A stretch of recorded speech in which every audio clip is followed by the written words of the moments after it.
आरंभ करें, फिर चाहे वो किसी को सुख देना हो या स्वयं को बदलने का प्रयास करना हो, कुछ भी हो, विलंब ना करें, क्योंकि समय उसी का साथ देता है जो समय का सम्मान करता है।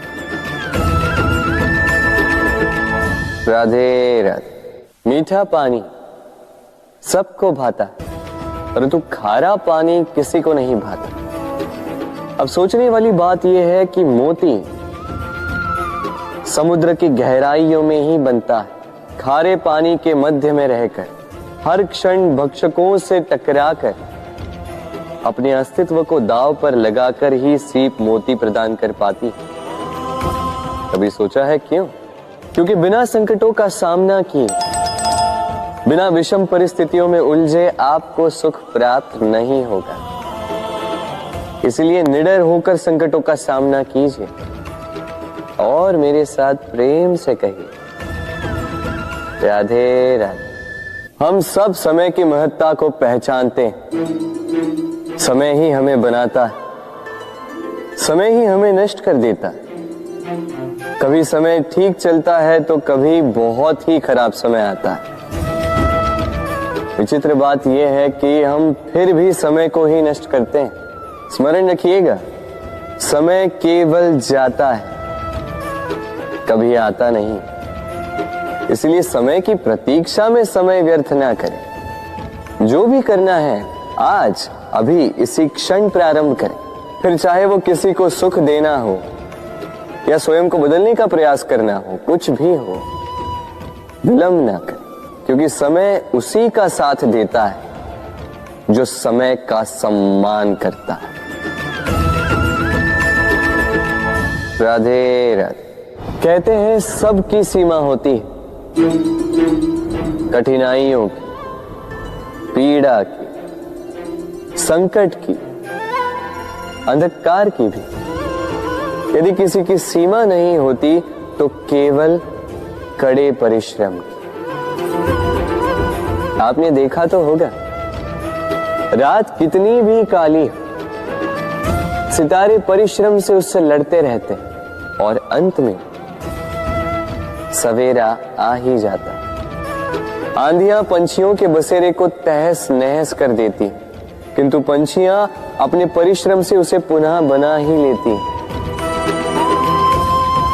क्योंकि सीमित को असीमित से हारना पड़ता और परिश्रम असीमित। राधे राधे। बहती नदियां कितनी सुंदर होती हैं, पावन होती हैं। जहां से जाती है वहां एक नया जीवन प्रदान करती, धरा को सींचती, अकाल को दूर रखती, और कदाचित इसीलिए नदी को मां समान पूजा जाता है। किंतु क्या कभी आपने सोचा है कि नदी जन्म कैसे लेती? क्या ये प्रारंभ से ही इतनी विशाल और वेगवती होती? नहीं, वर्षा की छोटी छोटी बूंदें गिरकर मिलती, एक सूक्ष्म धारा बनाती। ये धारा पर्वतों के हिम को काटते हुए, स्वयं में पिघलाते हुए, जल प्रपातों से गिरती, चट्टानों से टकराती और फिर जाके नदी बनती। इसी प्रकार ऐसे ही सीधे सीधे कोई महान नहीं बन जाता। छोटे छोटे प्रयास मिलकर एक विशाल व्यक्तित्व बनाते। इसलिए जीवन में प्रयास करते रहिए, अस्तित्व अपने आप ही बन जाए। राधे राधे।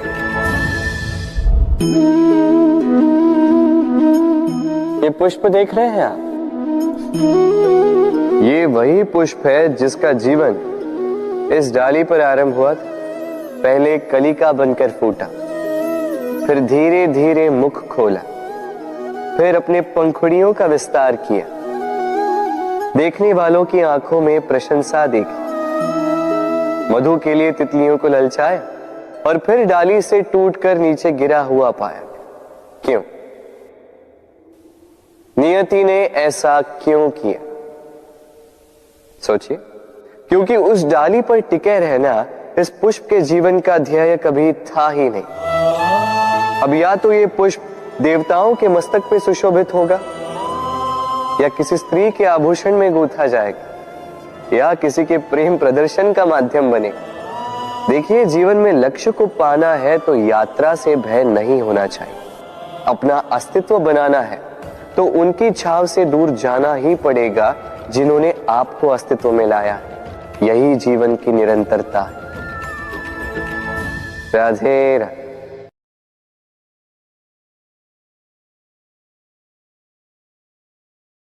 होता है, सागर का जल खारा होता है और किसी नाले का जल दुर्गंध से भरा।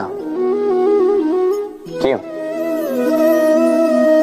नदी का जल मीठा होता है क्योंकि वो सबको जल देती है। सागर जल लेता है, इसीलिए खारा होता है। और नाला, उसका बहना रुक जाता है और इसी कारण से वो दुर्गंध पूर्ण हो जाता है, किसी काम का नहीं रहता। हमारे जीवन में भी कुछ ऐसा ही होता है। यदि नदी की भांति जीवन में कुछ देना सीखो तो जीवन में मिठास बनी रहेगी। यदि सागर की भांति बांटने के स्थान पर केवल संचय करते रहो तो मन में खटास बढ़ती रहेगी। और यदि नाले की भांति बहना छोड़ दो, कर्म करना छोड़ दो तो किसी काम के नहीं रहोगे। इसलिए बिना किसी विराम के कर्म करते रहो और जो कुछ भी आपके पास है उसे बांटना सीखो।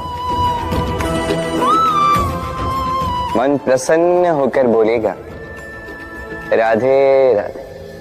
मनुष्य में एक बड़ा ही विशेष गुण पाया जाता है, मूल्यांकन करना। क्या महंगा है, क्या सस्ता है। जिसे खरीदने के लिए अधिक धन लगे, अधिक परिश्रम लगे, वो महंगा। जिसे खरीदने के लिए कम धन, कम परिश्रम लगे, वो सस्ता। परंतु क्या यही पूर्णतः सत्य है?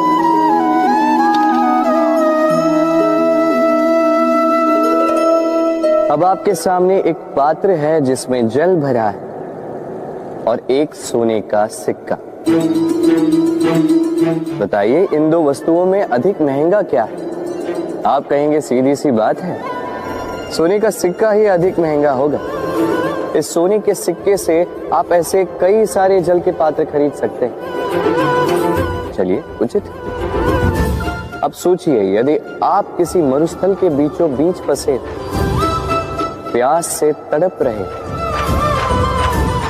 तब क्या महंगा होगा? तब तो आप इस एक घूंट जल के लिए अपनी जीवन भर की कमाई पाई पाई यूं ही गंवाने के लिए सज्ज हो जाएंगे। स्मरण रखिएगा, जीवन में महंगी या सस्ती वस्तु नहीं, परिस्थिति होती। और आवश्यकता पड़ने पर जो काम आए, उससे अमूल्य इस संसार में और कुछ भी नहीं। राधे राधे। ये है सुई और ये है तलवार। अब आप बताइए, आपके दृष्टिकोण से इन दोनों वस्तुओं में से क्या अधिक शक्तिशाली और महत्वपूर्ण होगा? आप कहेंगे तलवार ही अधिक शक्तिशाली या महत्वपूर्ण है। चलिए मानते हैं तलवार अधिक भारी होती है। तलवार युद्ध में आपको विजय दिलाती है, शत्रु का विनाश करती है, किंतु तलवार से कभी आप आपके वस्त्र सी नहीं पाएंगे। यदि पांव में कांटा चुभ जाए तो उसे आप तलवार से नहीं निकाल सकते। आपको सुई का उपयोग करना ही होगा। अब बताइए, तलवार को पाने के पश्चात ऐसे इस प्रकार सुई को खो देना क्या उचित होगा?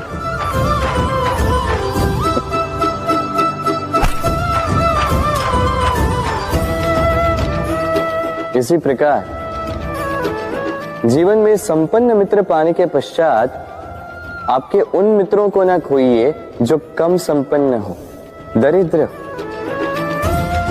क्योंकि वो आपके साथ तब थे जब आप कुछ भी नहीं थे, और आवश्यकता पड़ने पर वही आपके काम आने वाले हैं, संपन्न मित्र नहीं।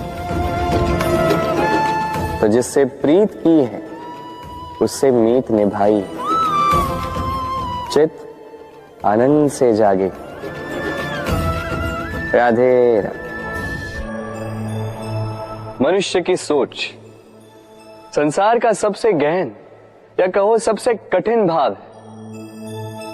कब क्या होने के पश्चात ये मन क्या सोच बैठेगा, ये कहना असंभव है। और यही सोच कई बार हमारे मन में हीन की भावना ले आती है।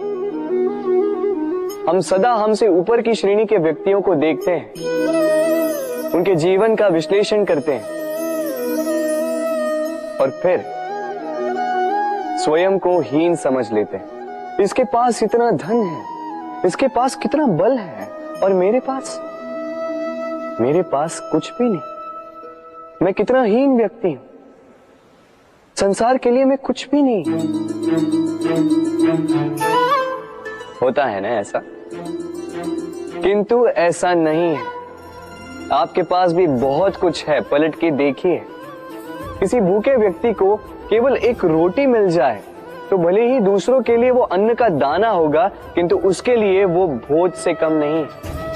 इसलिए जब भी मन में हीन भावना जागे, अपनों की ओर देखिए, उनकी ओर पलटिए। आपको विश्वास हो जाएगा कि भले ही आप ये मानते हो कि इस संसार के लिए आप कुछ नहीं है, कुछ लोगों के लिए आप संपूर्ण संसार है। तो जो आपका संसार है उसमें प्रसन्न रहना सीखिए। राधे राधे। कितना सुंदर पुस्तक है, सुंदर आवरण है, सजाए हुए पृष्ठ,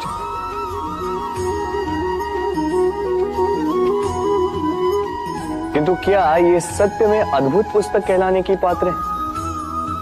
क्या इसमें जो लिखा है वो सत्य है, प्रेरणादायी है, हमारे लिए मूल्यवान है? कैसे निश्चय लिया जाए इस बात का? अब आप सोचेंगे कि सीधी सी बात है, आवरण को देख के पुस्तक की गुणवत्ता कैसे जानी जा सकती है? इसके लिए तो आपको उसे पढ़ना होगा, उसे समझना होगा, समय देना होगा, है ना? बिल्कुल उचित सोच रहे हैं आप। बस आश्चर्य की बात यह है कि पुस्तक के विषय में आप ये सारी बातें जानते हैं, किंतु किसी व्यक्ति के विषय में आप ये सारी बातें मन में नहीं लाते। व्यक्ति का मूल्यांकन भी उसके वस्त्रों से, उसके शारीरिक रूप से या उसकी सुंदरता से नहीं किया जा सकता।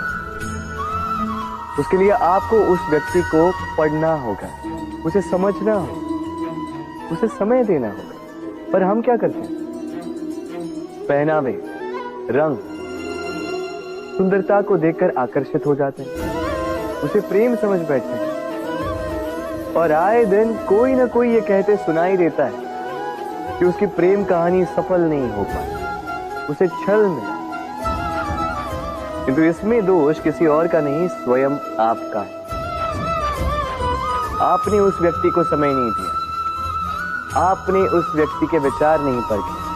प्रेम 2 क्षण में बनने वाला पकवान नहीं है, इसका स्वाद चखने के लिए आपको जीवन भर का समय देना पड़ेगा। तो समय दीजिए, एक दूसरे के रूप से नहीं, आत्मा से जुड़ी। निश्चित ही मन प्रसन्नता से कह उठेगा, राधे राधे। भूल और मनुष्य, इन दोनों का संबंध कुछ वैसा है जैसा पंख और चिड़िया का, जैसा धारा और नदिया का। यदि भूल मनुष्य के स्वभाव का इतना महत्वपूर्ण अंग है तो आप सोचिए, इस पर लज्जा क्यों? इस पर लज्जा करना ठीक है ही नहीं। वैसे देखा जाए तो भूल हमें स्वयं को और श्रेष्ठ बनाने का अवसर देती है, पहले से अच्छा प्रदर्शन करने की प्रेरणा देती है। अब कदाचित आप में से कुछ इस बात से सहमत नहीं हो, क्योंकि बहुतों की दृष्टि में भूल दोष को जन्म देती, दोष अपराध को, और अपराध के लिए क्षमा नहीं, दंड मिलना चाहिए। किंतु क्या आपने कभी सोचा है कि ऐसा क्यों होता है? क्या कारण है इसका? इसका कारण है भूल स्वीकार करने से बचना। यदि आप कोई भूल करोगे और उसे स्वीकारोगे नहीं, तो वो भूल दोष में बदल जाएगी और वो दोष अपराध। तो साहस रखिए, अपनी भूल को स्वीकार करना अपनी भूल को सुधारने की दिशा में सबसे पहला कदम होता है। और स्मरण रखिएगा, यदि कुछ अपराध है तो वो है समय पे अपनी भूल ना स्वीकार करना। राधे राधे। एक शब्द है जो हमें कभी कभी या कहो कई बार सुनाई देता है, स्वार्थ। वो व्यक्ति स्वार्थी है, उसने स्वार्थ में आके ये बुरा कर्म कर दिया, आदि इत्यादि। देखा जाए तो संसार स्वार्थ को पाप का मूल मानने लगा, परंतु क्या स्वार्थ सच में बुरा है? नहीं। स्वार्थ ये शब्द बना है स्व से, अर्थात स्वयं से। यानी कि जिस कार्य में केवल स्वयं का अर्थ, केवल स्वयं का लाभ चाप हो, वो स्वार्थ। अब प्रश्न ये उठता है कि आपका स्व क्या है? यदि आपके स्व में केवल आप हैं तो आप अवश्य स्वार्थी हैं। यदि आपके स्व में परिवार सम्मिलित है तो आप परिवार्थी हैं। यदि आपके स्व में अन्य लोग सम्मिलित हैं तो आप परोपकारती हैं। और यदि आपके स्व में ये संसार सम्मिलित है तो आप परमार्थी हैं। तो अपने स्वार्थ से दूर ना जाएं, उसका विस्तार करें। अपने अस्तित्व का विस्तार करोगे तो ये स्वार्थ स्वयं ही परमार्थ में बदल जाएगा। राधे राधे। हम में ऐसा कोई नहीं होगा जिसने वृक्षों को ना देखा, वृक्षों पे इन पक्षियों को ना देखा, इनके घोंसलों को ना देखा, इन पक्षियों को अपने छोटे छोटे बच्चों को भोजन कराते ना देखा। संसार का सबसे ममत्व वाला दृश्य होता है। चिड़िया दूर से अपनी चोंच में दाना भरकर लाती, स्वयं भोजन करने में असक्षम संतान की चोंच में डालती, स्वयं भूखी रहकर निस्वार्थ निश्चलता से। और जब संतान के पंख निकल आते हैं वो उसे उड़ना सिखाती और उसके पश्चात उसे स्वतंत्र कर देती है अपना जीवन जीने के लिए, इस आकाश में उड़ान भरने के लिए। और हम मनुष्य क्या करते हैं? जिस संतान को हम पंछी की भांति पालते हैं, उसके पंख निकलते ही हम उसे बांध देते हैं, ये सोच के कि कहीं वो दूर उड़कर न चली जाए। ऐसा नहीं कि इस स्थिति में माता पिता को संतान से प्रेम नहीं है, अवश्य, किंतु इसमें प्रेम पर मोह भारी पड़ जाता है, जो स्वयं अपने और संतान के भविष्य के बीच में बाधा बन जाता है।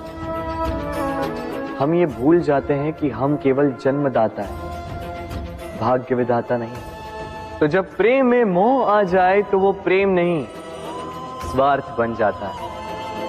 इसलिए प्रेम को पास रखिए और मोह को दूर, क्योंकि जिससे प्रेम करते हैं उसका विकास नहीं रोका करते।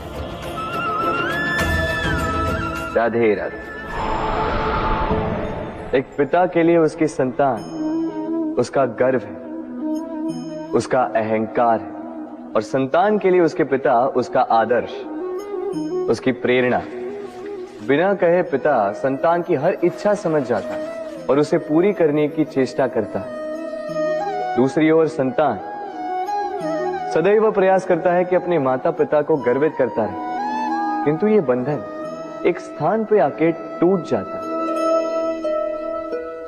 तब जब संतान स्वयं की इच्छा से अपना जीवन साथी चुनना चाहे। क्यों? कारण है संवाद की कमी। जब बात आती है संतान के विवाह की, तो माता पिता सोचते हैं कि इसमें संतान से क्या पूछना, हम उसके लिए कुछ अनुचित तो चाहेंगे नहीं। और संतान का यह मानना होता है कि उसका भविष्य चुनना उसका अधिकार।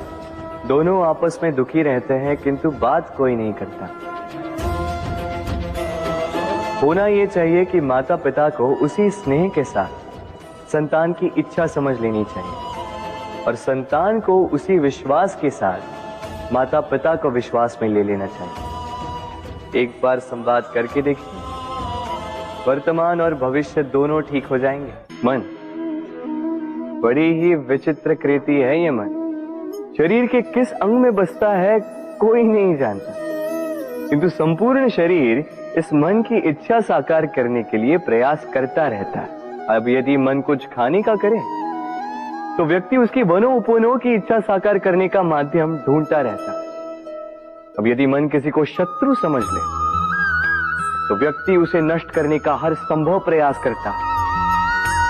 अब यदि मन किसी से प्रेम करे तो उसकी प्रसन्नता के लिए हर सीमा लांघने के लिए सज्ज रहता है। परंतु जीवन सुखद हो इसके लिए आवश्यक है कि मन खाली हो। इस बांसुरी की भांति भीतर कुछ भी नहीं, न राग है न द्वेष, तब भी तार छेड़ने पर स्वर निकलता है। इसी प्रकार मन को भी भावनाओं से मुक्त रखना आवश्यक है। स्मरण रखिए, मन में कुछ भर के जियोगे तो मन भर के जी नहीं पाओगे। राधे राधे। मनुष्य का स्वभाव है कमाना, संग्रह करना, फिर चाहे वो धन हो, नाते हो, संबंध हो या हो प्रसन्नता। परंतु क्या आपने कभी सोचा है नियति ने यह संग्रह करने की प्रकृति मनुष्य में क्यों डाली? एक बीज से पौधा पनपता है, उसके भोजन से फल संग्रहित होता है। क्यों? इसलिए ताकि वृक्ष उसे स्वयं खा सके? नहीं, बल्कि इसलिए ताकि वो भूखे जीवों में बांट सके। अब आप पूछेंगे कि इसमें वृक्ष का क्या लाभ? लाभ है, क्योंकि जो बांटता है वो मिटता नहीं।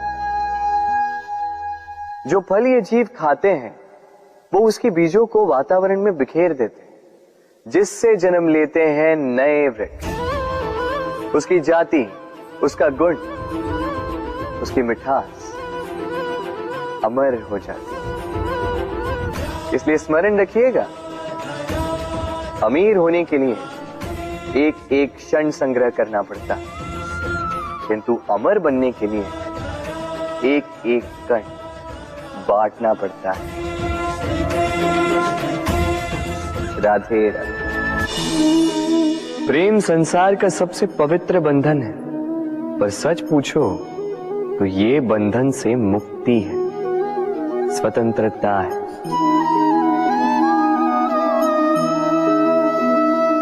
नहीं समझे? समझाता हूं। यदि कोई आपका प्रेम ठुकरा दे, यदि कोई आपका प्रेम समझ ही ना पाए तो क्या होगा? कुछ उदास हो जाएंगे, कुछ छल करके प्रेम पाना चाहेंगे, तो कुछ बलपूर्वक प्रेम पर अधिकार करना चाहेंगे। किंतु यह आवश्यक नहीं कि जिससे आप प्रेम करते हो उसे भी आपसे प्रेम, क्योंकि प्रेम कोई वस्तु नहीं है, न राज्य है न धन जिसे आप बल से अपने वश में कर सको। प्रेम वो शक्ति है जो आपके लिए हर बंधन तोड़ सकती है, किंतु स्वयं किसी बंधन में नहीं फंसती। तो जिससे भी आप प्रेम करते हो उसे स्वतंत्र छोड़ दीजिए, क्योंकि स्वतंत्रता ही वो भाव है जो जीव को सबसे अधिक प्रिय है। प्रेम सच्चा होगा तो उसे अवश्य समझ में आए। तब तक के लिए निस्वार्थ भाव से प्रेम कीजिए, स्वार्थ हट जाएगा तो प्रेम आ ही जाएगा और मन प्रसन्न होकर बोलेगा, राधे राधे। प्रेम प्रेम विधाता की सबसे सुंदर कृति है, परंतु हर कृति को संभालना पड़ता है। अब इसी मूर्ति को देख लीजिए। जब कलाकार ने इसे रचा तब ये बहुत सुंदर थी, परंतु इसके पश्चात इसे संभाला नहीं गया। इसके स्वामी ने इसके देखभाल का कर्तव्य ठीक से नहीं निभाया और अब यह मूर्ति असुंदर लगने लगी। इसी प्रकार केवल कह देने से प्रेम नहीं हो जाता। इसके लिए आपको अपने कर्तव्यों को पूर्ण करना होगा। तो देश की रक्षा, परिवार और संबंधियों की सुरक्षा, संतान को संस्कार, जीवन साथी का आभार, ये कर्तव्य जब तक नहीं निभाओगे प्रेम से दूर होते जाओगे। तो यदि प्रेम का अमृत पाना है तो कर्तव्य की अंजलि बनानी होगी और मन से कहना होगा, राधे राधे।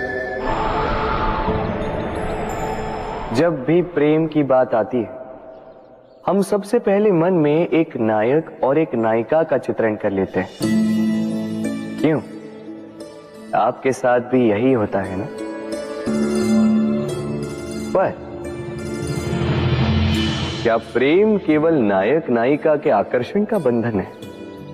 नहीं, प्रेम तो परिवार से हो सकता है, माता पिता भाई बहन से हो सकता है, सखा मित्रों से हो सकता है, देश और जन्मभूमि के लिए हो सकता है, मानवता के लिए हो सकता है, किसी कला के लिए हो सकता है, इस प्रकृति के लिए हो सकता है। पर प्रेम कभी उस पन्ने पर लिखा ही नहीं जा सकता जिस पर पहले ही बहुत कुछ लिखा।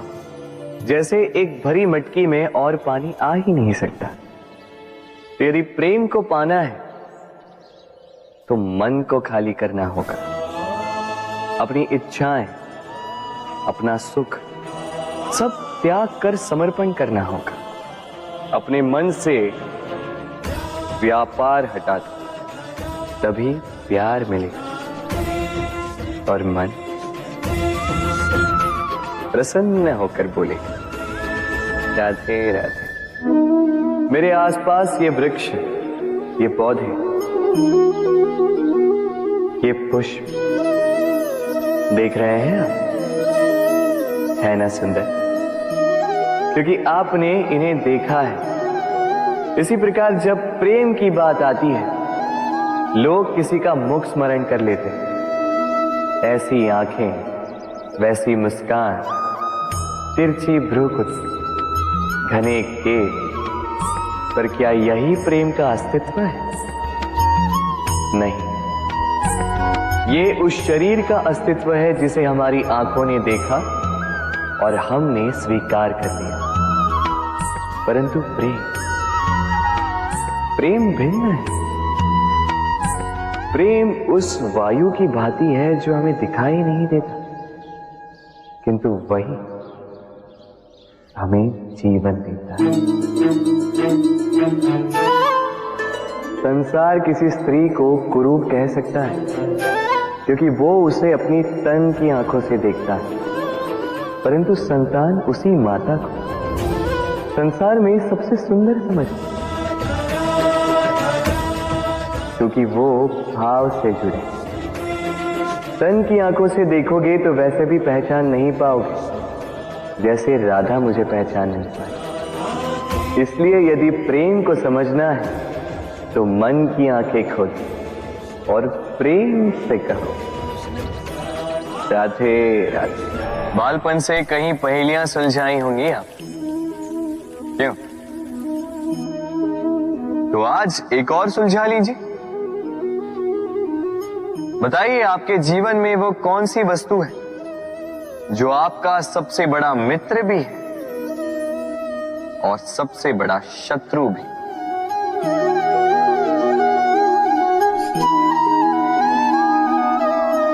समझदार को एक संकेत ही पर्याप्त है। उचित सोचा आपने। वो वस्तु है समय। क्यों समय आपका सबसे बड़ा मित्र और समय ही आपका सबसे बड़ा शत्रु है?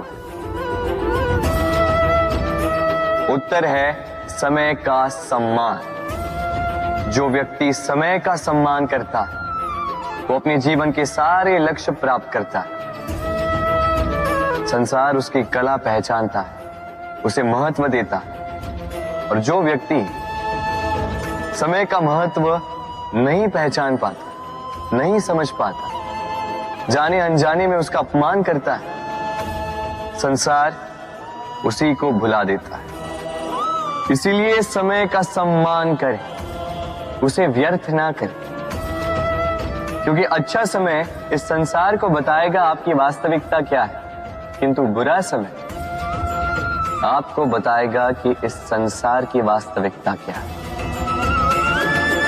तो प्रेम से बोल, राधे राधे। जीवन में समय चाहे जैसा भी हो, अपनों का साथ बड़ा आवश्यक होता है। सुख हो तो बढ़ जाता है, दुख हो तो बढ़ जाता है। अपनों के साथ समय कब बीत जाता है पता भी नहीं चलता, है ना? किंतु सोचिए, यदि आपको किसी ऐसे स्थान पे छोड़ दिया जाए जहां आपका कोई संबंधी ना हो, आपका कोई अपना ना, कोई मित्र ना, तो क्या होगा? एक एक क्षण कितना लंबा लगने लगेगा। तब तक लगेगा जब तक आप किसी को अपना नहीं बनाते। अब प्रश्न ये उठता है कि आपका अपना कौन है?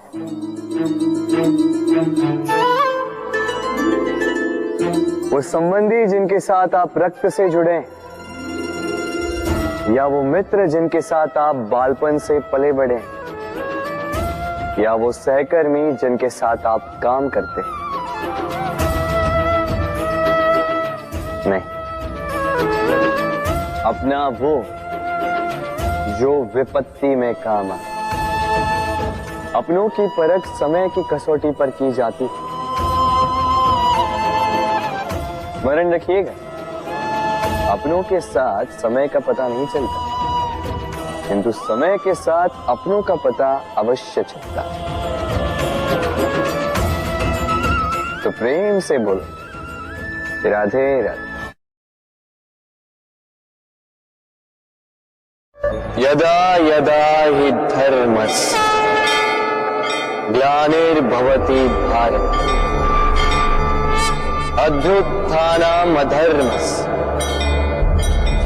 तदात्मानं सृजामि। जब जब धरती पर पाप बढ़ता है, धर्म की हानि होती है, तब तब मैं आता। ये तो आप सब जानते हैं, किंतु क्या आपने कभी सोचा है कि क्यों मैं इस धरा का जीव बनकर ही अवतरित होता? क्यों मैं मनुष्य के रूप में आपके बीच में रहता? आज बताता हूं। संसार में पाप और पुण्य संतुलन में चलते हैं, किंतु जब पाप सीमा से आगे बढ़ जाता है, मुझे आना ही होता है। कारण यह है कि आप मुझे भुला देते। चौकिए मन, मैं आप ही में बसता हूं। बस आप स्वयं के भीतर बसे परमात्मा को भूलने लगते हैं। इसलिए मुझे आना पड़ता है आपको ये बताने कि सारी शक्ति आप में ही समाहित है। पर आप क्या करते हैं? मेरा सम्मान करते, मुझे पूछते, मुझसे शक्ति मांगने लगते, भांति भांति की इच्छाएं मेरे सामने रखते। मुझे आपकी श्रद्धा से कोई आपत्ति नहीं, मुझे आपत्ति है उस भाव से जो आपको दुर्बल बनाता। परमात्मा में श्रद्धा रखिए, किंतु स्वयं की आत्मा पर भी विश्वास कीजिए, क्योंकि इस संसार में ऐसा कुछ भी नहीं है जो आप नहीं कर सकते। हर नर में नारायण बसते हैं। और हर नारी में लक्ष्मी। तो पहचानिए अपने भीतर के नारायण और बदल दीजिए इस समय के चक्र। मुझे प्रसन्नता होगी कि मेरे अवतार लेने का वास्तविक प्रयोजन आपको समझ आए। तो शंका त्याग कर शंकर बन जाइए, अन्यथा कंकड़ के समान रहना हो। राधे राधे।